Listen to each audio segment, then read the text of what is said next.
How then do we manage to boost our exports if the local production, which majorly depends on the loans that we get from the commercial banks, and those loans now, you see the way the rates are so high. So therefore, we are indirectly or directly killing the production in our country. And now what we are talking about, the exports that we want to bank on, we can't achieve it because of the high rates, the central bank rates. And you're saying that we let the market just determine the rates. I think it's true. Monetary policy has been tightened, and it has been tightened to respond to the circumstances that we were in. Inflation was high, and it was high for external reasons, which we have explained. The Ukraine war and the Russia war, which led to increase in commodity prices.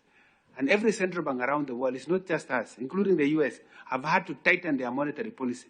And the interest rate regime is quite high, even in the US and others.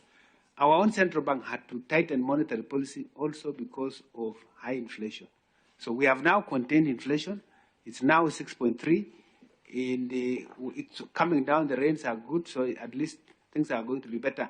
And with the stability that we see in the exchange rate, and we see that central bank is not likely to stay in that for a while. I think it's monetary policy, which is independent, will review the information available and will make adjustments as and when necessary. So when I was speaking about exchange rate, competitive exchange rate, which is different from interest rate. Yes, and I thought we have understood me on that front. There's a problem with the. Why don't you think that if we stop defending the exchange rate, we stop actually defending it, and we just let it just flow to an extent where the dollar even hits 250 shillings? Then in such a situation, two things will happen. Number one thing that will happen is that our debt will balloon. Just listen, Mheshimiwa, this is serious economics. Yeah, and you will get to know about it here.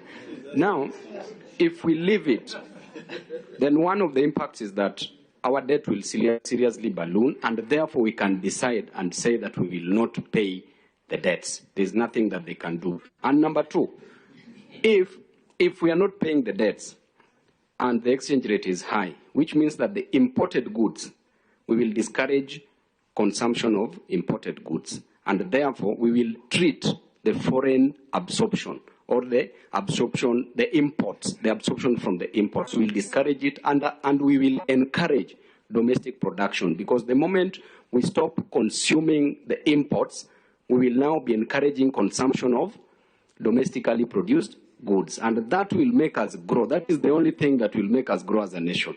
Shimiwa, do you understand? Yes.